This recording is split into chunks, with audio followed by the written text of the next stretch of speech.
So, Taliban was thrown out,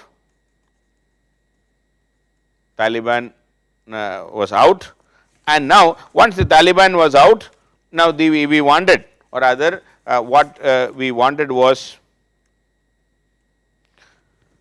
a what you call a progressive government. See, the US troops are already, USA troops already in Afghanistan, and also the NATO also sent their troops, NATO deployed in Afghanistan, and the force, International Security Assistance Force, ISAF. These forces were known as International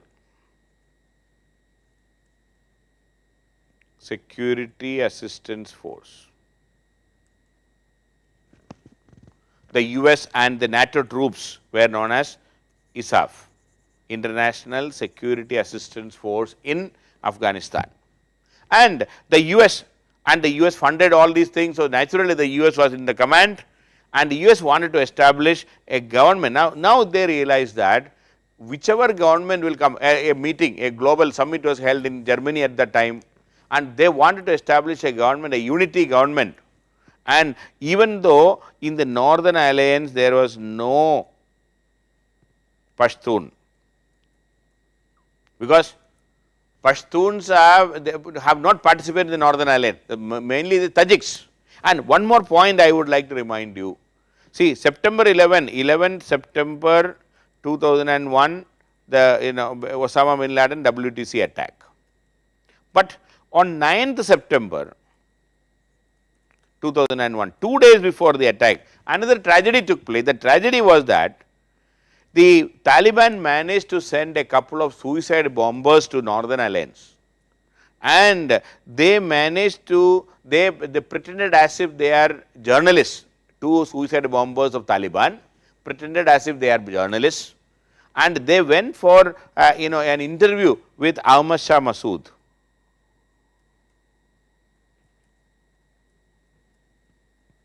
Ahmad Shah Massoud, the brain, I told you, a 40-year-old at that time in 1994. So, in 2001 it may be around 47 years. And this Ahmad Shah Massoud, he was the brain behind the Northern Alliance, and he was still continuing his fight, because this is before the WTC attack.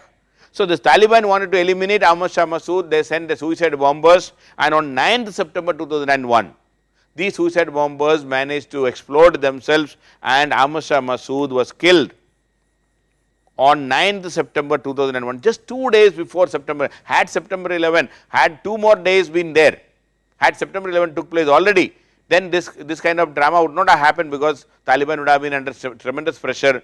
Ahmad Shah Massoud could have been alive. But anyway, we lost Ahmad Shah Massoud just 2 days before September 11, and that is completely altered. But Ahmad Shah Massoud, he had 3 strong lieutenants called the Tajik Troika.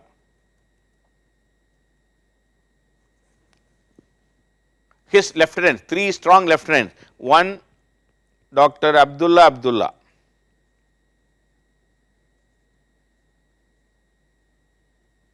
number 2 Yusuf Kanuni, and number 3 Muhammad Fahim. These were known as the Tajik, the Troika, okay, the Tajik Troika, and they were the right and left hand of, or rather the 3 of them, they were, we can say, the right left of Ahmad Shah Massoud. Ahmad Shah Massoud got killed. So, Muhammad Fahim, when Abdullah and Yusuf Kanuni, okay, just a second, Muhammad Fahim, and all of them were in the forefront. Okay, he subsequently became the vice president also, and but unfortunately Muhammad Fahim died of heart attack in 2014. Okay, he is no more. Mohammad Fahim, he died in 2014. Otherwise, these three were the main fighters. Abdullah, see this same Abdullah is the CEO, he was the CEO of Afghanistan. He is now heading the Afghan peace talks and all right now. So, Abdullah is still there. Yusuf Kanuni was also a vice president. Yusuf Kanuni is a vice president, VP of Afghanistan. So, these three were in the forefront. After the killing of Ahmad Shah Massoud, they are under the Tajik Troika and they were leading, please remember, they were leading the fight against Taliban after 2001 or other when the Americans supported them. So, Tajik Troika, that is Abdullah, Yusuf Kanuni and Mohammad Fahim. Mohammad Fahim is no more, otherwise Abdullah is still there. He was the CEO also, now he is leading the Afghan inter-government talks. Then Yusuf Kanuni, he is the vice president even now, and Mohammad Fahim, he is no more, he died in 2014 of heart attack. Anyway, so they were leading the fight and but the US and the international community, they did not want any of these three to become the president of the Afghanistan because they were all Tajiks. The problem, their only drawback is they are all Tajiks. Tajiks are only 25% of the population. The main population is Pashtun. This time they wanted this to be, this government should be headed by a Pashtun. And the US was looking for a person who can lead because the Pashtuns did not participate in the Northern Alliance or anything. So, but they identified an academician, an expert or rather what we can say an English speaking expert in Hamid Karzai. Hamid Karzai, he was he is an intellectual and an academician. He studied in Simla University in India. His graduation was in Shimla University. Subsequently, he wanted to continue his education here in India, but unfortunately at that time, according to our IB and RAW, he could be an ISI agent. And in that name, he was not allowed to continue his studies here, and then he went back and continued his studies outside. Otherwise, he studied, his graduation was in India, and he was continuing as an intellectual, an English speaking intellectual. Americans wanted such a person, and Hamid, one fine evening, when Hamid Karzai was still staying in his Peshawar in Pakistan, he was from the American embassy, a call came and asked him, Hamid, can you become the president of Afghanistan? Hamid Karzai had a shock of his life. Naturally, aap so rahe ghar pe, you are sleeping, and suddenly if somebody calls and asks, can you become the Prime Minister of India or president of a country? So, that is what exactly happened to him. He was shell shocked. He could not even answer properly at that time, it seems. Subsequently, he agreed, and Hamid Karzai became the president, and his only qualification is he is a Pashtun and he is English speaking, he is an intellectual, otherwise he never participated in any war.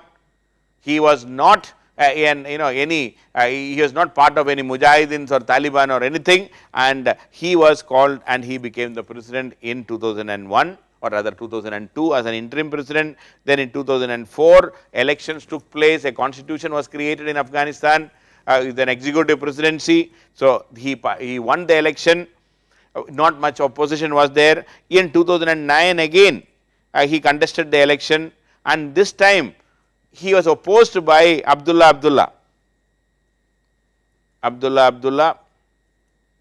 but Abdullah could not. See, Abdullah claims, and his problem is, he says, even though he is a Tajik, but he says his mother is Pashtun. So, he always says that I am half Tajik, half Pashtun. So, Pashtuns also will support me, Tajiks also will support. Okay, anyway, that is his claim. Anyway, so in 2009 election, Hamid Karzai again won the election.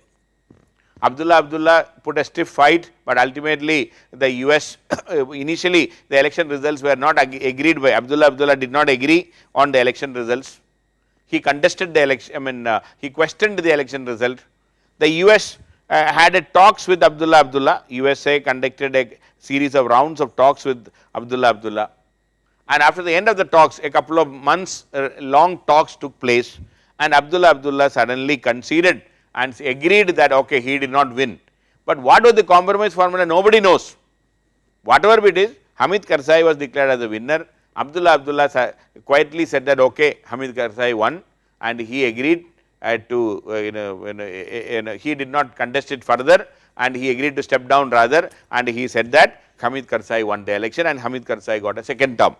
So, in 2014, Hamid Karzai completed his second term. As per the Afghan constitution, a president has only 2 terms. So, then Americans were searching for a third, another candidate who is still English speaking and all. So, a World Bank official from Afghanistan. That is that is how the lottery has finally fallen on Ashraf Ghani. Ashraf Ghani became the official candidate, and again Abdullah became the opposition candidate. Elections took place. Both Ashraf Ghani and Abdullah both said that we won the election, both declared they have won the election. Again, there is no final agreement regarding who, there is a lot of rigging, lot of manipulation. Both of them claimed that they won, but finally again US interfered.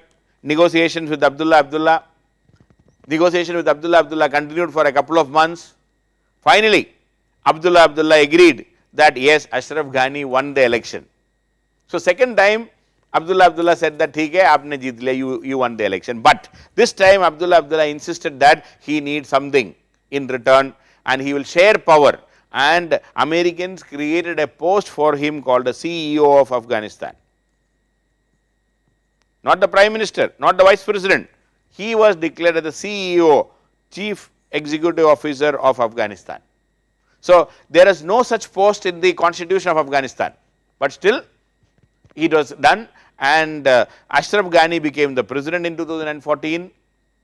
And in fact, this is supposed to be in 2004, I think 2003, and the election should have been in 8. Okay. Then the election in 2013, then the fourth election in 2018. Okay. So, Hamid Karzai completed his 2 terms, because the constitution says a person can be president only for 2 terms. He only proposed, Hamid Karzai only proposed Ashraf Ghani's name. Ashraf Ghani became the official candidate. Abdullah became the opposition candidate, and now Abdullah became the CEO. Or this is a compromise where in the constitution there is no such post, but still it was created. Again 2018 came, Ashraf Ghani is the presidential candidate election. Abdullah again contested the election. Elections got over. Both of them declared winners. खुद declare कर दिया कि मैं जीता जो भी है. And this time Abdullah did not agree for anything, and I think but these elections were delayed and all. So, finally in 19 the elections took place. In March 2020, both took oath of office in 2 parallel buildings as president of Afghanistan, but Ashraf Ghani was declared as the president and recognized by the rest of the world. Some compromise formula. Now, Abdullah is the head of the reconciliation panel, jo bhi hai. So, there is still utter confusion regarding how the elections are held and how, all the 3 from 2008 election, 13 election, 18 election, all the 3, the common factor is Abdullah. And he is still in one or other post he is having right now. In 8 election he did not hold any post, but 13 election he became CEO, and it continued till March 2020. Then he took oath he himself arranged a program, and he himself took oath in 2020 as president, but it was not recognized by the rest of the world. But now he has a post as Abdullah is being considered as the head of the reconciliation panel. Okay. Abdullah, I will just tell you the exact post. Abdullah, he was the chief executive officer, and now he claims, or rather he leads the High Council for National Reconciliation. He is the head of the High Council for National Reconciliation. Okay, High Council for National Reconciliation, which it's an intra-Afghan peace talks, basically within Afghanistan peace talks. Okay, so and otherwise till March 2020 till March 2020 he was the CEO. Now he is not known as CEO, and these are all compromise formulas worked out. See, ultimately what is happening, such compromise formulas result in the what you call the democratic process is not upheld. There can be only one winner in the election, there cannot be two winners in the election. So there is so that these things are actually weakening the democracy in Afghanistan. Elections are held, then rival candidates are not accepting the election result. So that is how it has happened. So there is an election commission and all, but you have to recognize the the authority of the election commission. It is not been, the election commission said in 2018 election or rather 2019 election that Abdullah did not win. They said Hamid Karzai, sorry, Ashraf Ghani won the election, but the Abdullah did not recognize. He said, I will not recognize this result. So what will you do then? So it's very difficult. Anyway, so that is how it has happened. So multiple elections and elections are held. There is no doubt regarding that.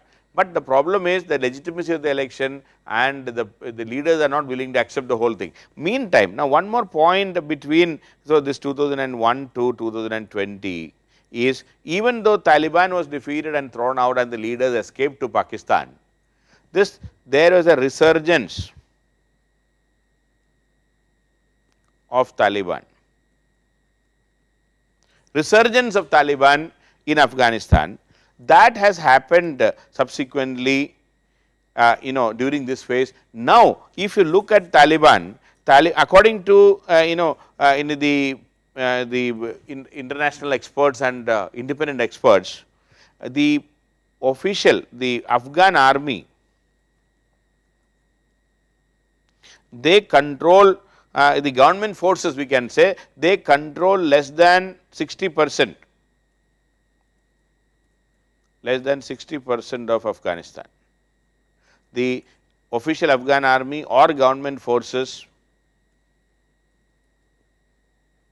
okay, the government forces control less than 60% of the Afghan.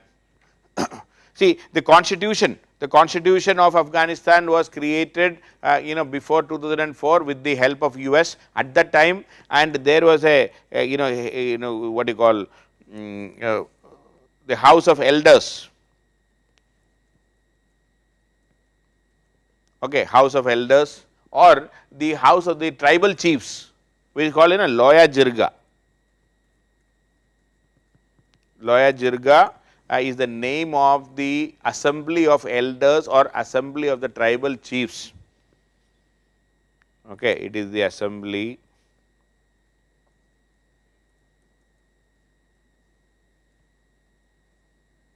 of the Tribal Chiefs, Loya Jirga. So American supported, and this Loya Jirga approved the constitution, and that is how the presidential system, everything has come up. So there was some sort of a public involvement, the leadership, the House of Elders, they participated. Anyway, so right now this Taliban the resurgence of Taliban took place in the last 2 decades. Right now the government forces control less than 60%, and Taliban is targeting the democracy and the democratic institutions. Taliban is targeting the democratic institutions. Their main focus is on attacking the parliament building. Parliament building was constructed with Indian support. India only constructed the parliament building for them, because we are given a lot of aid. We will talk about that subsequently. Targeting the democratic institutions. And also, the Taliban, see, they are capturing, they have control almost 40% of Afghanistan right now. and they have conducted even this year in 2020, you know, thousands of people got killed in the violence, thousands of people got killed in 2020 alone. On an average 70 to 80 people are getting killed in Afghanistan on a daily basis, 70 to 80 people, you just imagine. So, it is not a small number we are talking, massive violence, and Taliban is behind most of the violence. So, there is a resurgence of Taliban in Afghanistan, and you know, even though the Americans talked about that they will fight to win, but unfortunately they have lost all interest in the whole thing, especially under the Trump administration. Even Obama wanted to withdraw from Afghanistan. Obama talked about the troop withdrawal in the first time, he wanted to withdraw the troops by 2014, but of course that did not happen, and Trump also wanted to withdraw before the elections, but again they did not do. They have come up with an agreement, I will come to that. So, and that is a big situation. According to many experts, they said that, you know, as I told you, it is very difficult to win a war in Afghanistan. So, an American expert he has commented and said that Americans cannot win the war. Americans cannot win the war. They cannot stop the war. Americans cannot stop the war, and Americans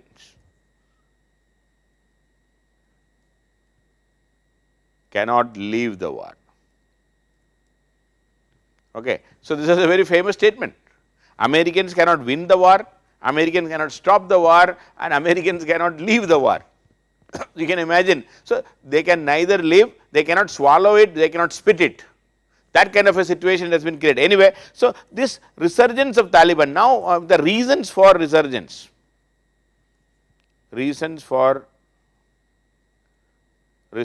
of Taliban, and the reasons for resurgence of Taliban is squarely with Pakistan. The first, Pakistan is solely or single-handedly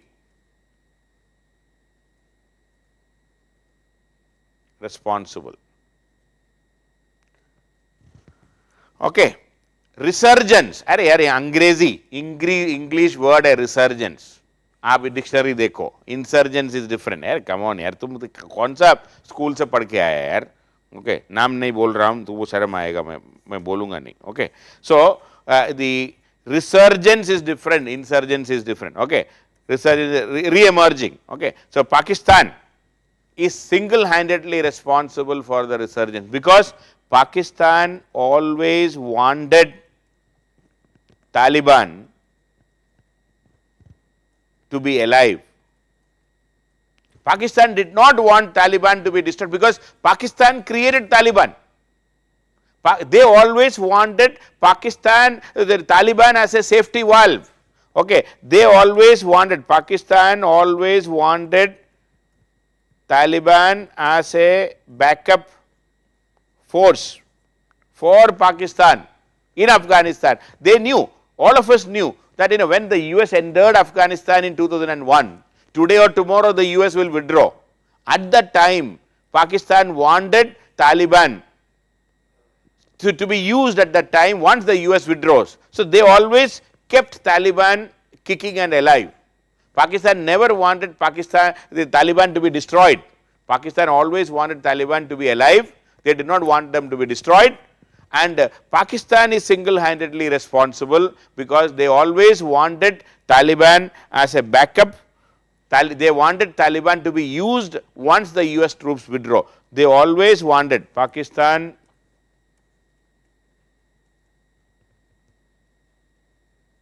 always wanted Taliban to be alive and to be used once the US troops withdraw. So, that is why Pakistan gave safe haven to all the Taliban leaders who escaped from in Afghanistan after in 2001. They were all kept, they were all protected in Pakistan, because they knew that today or tomorrow the US and the ISAF, International Security Assistance Force, will leave, and at that time they can use them. Quite unfortunate. And these radicals, see, please remember, that is what I always tell to everyone, even to India, Indian leaders, these radicals and fundamentalists, they may give you short term benefits, short term return, and they are very dangerous. These radicals, please remember, now kuchlo pucha, what do you mean by radical? Please check dictionary. Radicals and fundamentalists, they may give you short term returns, but in the long term it is always dangerous. If you mix religion in politics, you can only get wrong returns, you can only get destroyed. Self destruction is the only answer to that. Please do not forget this. Even in India, whether it is Hindu fundamentalism, whether it is Islamic fundamentalism, whether it is Christian fundamentalism, if you mix religion in politics, the end result will be disaster. This is what Pakistan and Afghanistan, see, Pakistan should realize that these terrorists and fundamentalists cannot give benefits to the country in the long run. They can only, that is why Hillary Clinton once said, when she was the Secretary of State, she said Pakistan should realize that these fundamentalists and radicals and terrorists are like a poisonous snake. Poisonous snake in your backyard. Okay, these fundamentalists and terrorists are like a poisonous snake in your backyard. If you rear a poisonous snake in your backyard thinking that it will bite only your neighbor, you are a fool. This poisonous snake will bite you also at some point of time. Please do not rear a poisonous snake in your backyard thinking that it will bite only your neighbor, it will bite you also. This is what exactly the Pakistan has done. That is what, if at all India should learn something from Pakistan, this is what we should learn. You should see from the mistakes of Pakistan. They have reared this poisonous snake, and you see how the Pakistani society is divided today between the fundamentalists and the normal moderates. Even in India, if you promote these radical elements, whether it is Hindu radical or Islamic radical or Christian, any radical for that matter, if you are promoting, see, today the government may get some benefit because of all these senas moving around, your radical element, the lynching elements, but the net result in the long run, they can only give you wrong returns, and they can only destroy your country, they can only destroy your social fabric. See, Pakistan supported Taliban, then what happened by 2007 or by 2006? Please remember, a new Taliban emerged in Pakistan called Tehrik-e-Taliban Pakistan. So, TTP. Now, there are two Talibans, one Taliban for Afghanistan and another Taliban for Pakistan. Just see, it is called a TTP as a party emerged, or rather a group emerged, and they started bombing and killing in Pakistan since 2006. And it continued, the radical elements started bombing, killing, thousands of people got killed in Pakistan, including that Yusuf Malala and all, that girl who was shot in her head by this TTP, not the Afghan Taliban, the Pakistan Taliban did it.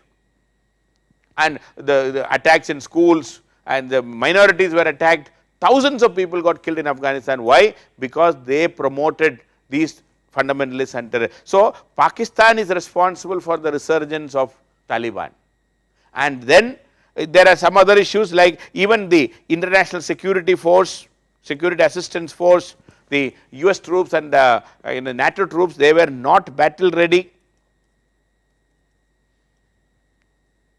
They were afraid of fighting, and the Talibanis were always ready to fight, and they could easily have a so when they were afraid and they started opening fire whenever you see in a local walking directly to them, they used to shoot them down.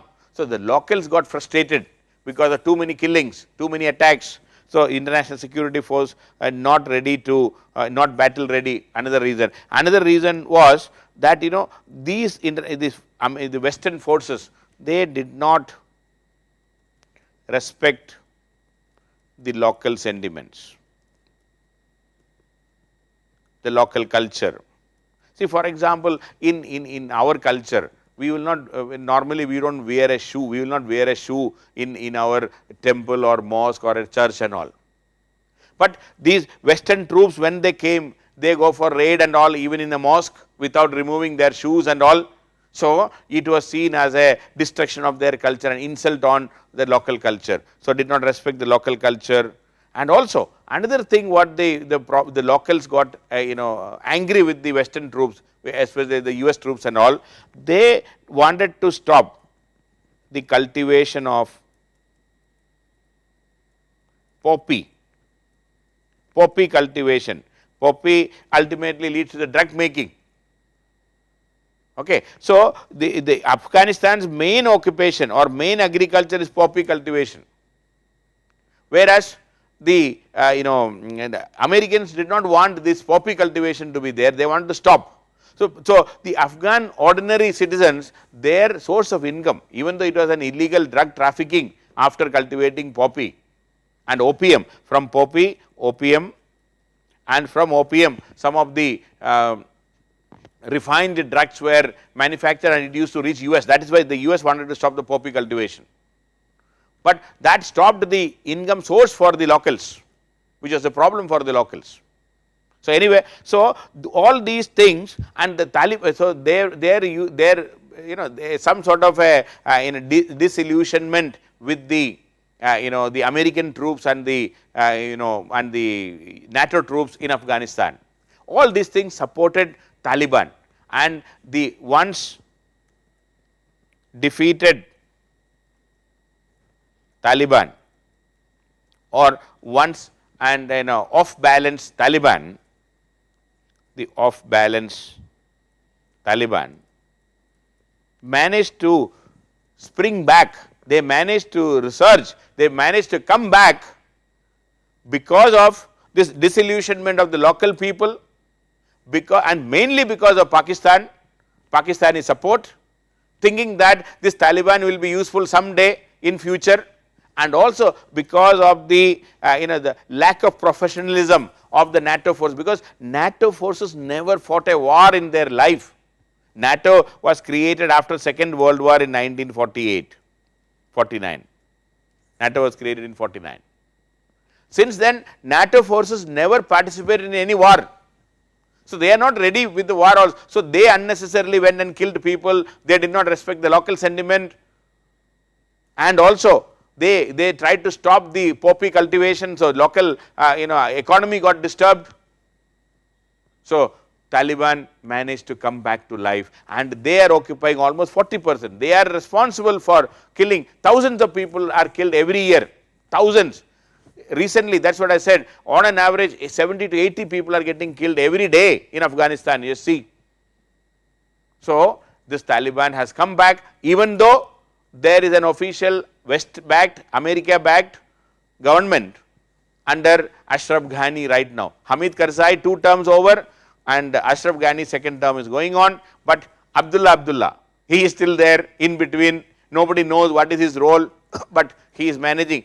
Some sort of power brokerage has taken place. Abdullah is still holding some or other, one or other post.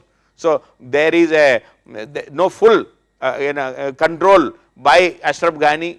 Abdullah is also there. So, that is the situation.